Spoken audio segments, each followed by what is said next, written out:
شروع کرتی ہوں اللہ کے نام سے جو بے انتہا مہربان نہایت رحم فرمانے والا ہے۔ لیکن آپ دیکھیں کہ ہمیشہ آئیڈیل صورتحال نہیں ہوا کرتی، ہر شخص اتنا کنسیڈریٹ نہیں ہوتا، لیکن اللہ تعالیٰ نے عورت کو جہاں شوہر کو باہر کی مشقت دی نا، کتنی مشقت ہوتی ہے گرمی میں، دھوپ میں۔ اب مثلاً ہر شخص کا ایئر کنڈیشنڈ آفس تو نہیں ہے کہ وہ وہاں بیٹھ کے کام کر رہا ہے، بہت سے مرد سڑکوں پہ سڑکیں بنا رہے ہیں دھوپ میں کھڑے ہو کر، کچھ کھیتوں میں کام کر رہے ہیں، کٹائیاں کر رہے ہیں فصلوں کی، کوئی اور مکان بنا رہے ہیں، دھوپ میں کام کر رہے ہیں۔ تو مرد اگر سارے دن کی باہر مشقت کرتا ہے تو وہ بھی ایک پینفل کام ہے، اور اس نے محنت کی اور بیوی کے لیے سارا آرام فراہم کیا، کھانا پینا باقی ضروریات۔ اب اگر بیوی کو اس کا مطالبہ پورا کرنے میں تھوڑی تکلیف ہو رہی ہے تو کیا ہوا کہ موڈ نہیں ہے، دل نہیں مان رہا، تو کیا ہوا، نہ صحیح۔ لیکن اس کے باوجود جو عورت یہ سمجھتی ہے کہ میں اپنے موڈ کے خلاف جا کر بھی اگر اپنے شوہر کو راضی کرتی ہوں تو یہ میرے رب کی رضا حاصل کرنے کا ایک ذریعہ ہے، تو آپ دیکھیں کہ یہ وہ چیز ہے جس کا صلہ آپ کو اللہ دنیا میں دے دے گا، کیونکہ آپ یہاں صرف شوہر کی نہیں اللہ کی بھی اطاعت کر رہی ہیں، کیونکہ ایک مسلمان عورت کو اس کے رب نے یہ حکم دیا ہے۔ اور اس میں وہ حدیث آپ نے سن رکھی ہوگی، اور عورتوں کو سنانے میں بڑی مشکل پیش آتی ہے مجھے ہمیشہ، اور عورتیں ایک دم اوفینڈ ہونے لگتی ہیں، لیکن بات یہ ہے کہ چونکہ اللہ کے رسول صلی اللہ علیہ وسلم نے فرمایا ہے اور ہم ان کا نام سن سن کے روتے ہیں محبت میں اور نعتیں سن سن کے جھومتے ہیں، تو یہ حکم بھی آپ کا مان لینا چاہیے اور اس حدیث کو بھی سن لینا چاہیے اتنی ہی خوشی سے جتنی خوشی سے ایک نعت سنتے ہیں۔ نبی صلی اللہ علیہ وسلم نے فرمایا،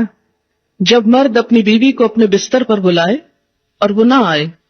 تو صبح تک فرشتے اس پر لعنت کرتے ہیں۔ بخاری کی روایت ہے، کتاب النکاح۔ ٹھیک ہے، اس میں کہ اگر بیوی بیمار ہے یا اسے کوئی ایسی تکلیف ہے یا کوئی جینون ریزن ہے تو اس میں اللہ تعالیٰ اتنے بے رحم نہیں ہے کہ وہ دیکھ رہے ہیں کہ ایک عورت بخار میں پڑی ہے اور اس کا شوہر اس سے مطالبہ کر رہا ہے اور عورت نے نہیں مانا تو اس پہ لعنت بھجوانی شروع کر دی جائے۔ نہیں، یہاں ایک نارمل حالات کی بات ہے،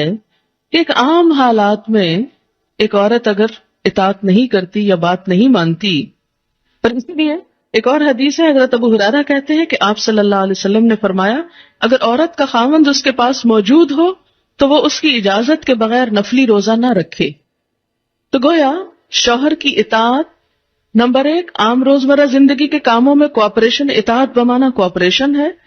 طوعاً کا مطلب ہوتا ہے خوشی سے کام کرنا۔ نمبر 2 اس کی خاص ضرورت یا تقاضے کو پورا کرنے میں اطاعت۔ ہاں، کہاں اطاعت نہیں؟ جب وہ کوئی حرام کام کرنے کو کہے، جب وہ کوئی ناجائز کام کرنے کو کہے، جب وہ اللہ اور اس کے رسول صلی اللہ علیہ وسلم کی مرضی کے خلاف کام کرنے کو کہے۔ لا طاعت لمخلوق فی معصیت الخالق،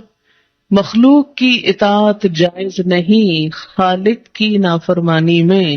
اگر اللہ تعالیٰ کسی کام پہ ناراض ہے وہ اطاعت جائز ہے۔ بہت سی خواتین کو دیکھا ہے جہاں اللہ کی نافرمانی ہو رہی ہے وہاں تو شوہر کی بات بھاگ بھاگ کے مانی جا رہی ہے، اس لیے کہ وہ اپنے نفس کے مطابق ہے نا، آپ سب جانتے ہیں کہاں کہاں۔ لیکن جہاں شوہر کی اطاعت اللہ کی رضا کے مطابق ہے لیکن ہماری رضا کے خلاف ہے تو پھر ہم وہاں نہیں بات مانتے۔ تو بسا اوقات ہم بظاہر اللہ کی رضا کا لیبل تو لگاتے ہیں، ہوتی اندر سے اپنے نفس کی اطاعت ہے، اور بعض اوقات شوہر کی اطاعت کا لیبل لگاتے ہیں لیکن وہاں بھی اصل میں نفس کی اطاعت ہوتی ہے کہ ہمارا اپنا دل وہی چاہ رہا ہوتا ہے جو شوہر چاہتا ہے اس وقت۔ بعض اوقات کئی غلط کام شوہر چاہتے ہیں نا کہ بیوی کرے، ہم خود بھی وہ چاہ رہے ہوتے ہیں، ساتھ اس لیے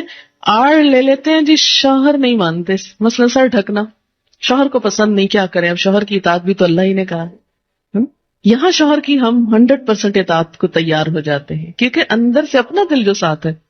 لیکن جب رات کو شوہر بلائے تو وہاں اپنا دل نہیں، لہذا چاہے اللہ تعالیٰ کتنا ہی فرمائے سب اطاعت بھول جاتے ہیں۔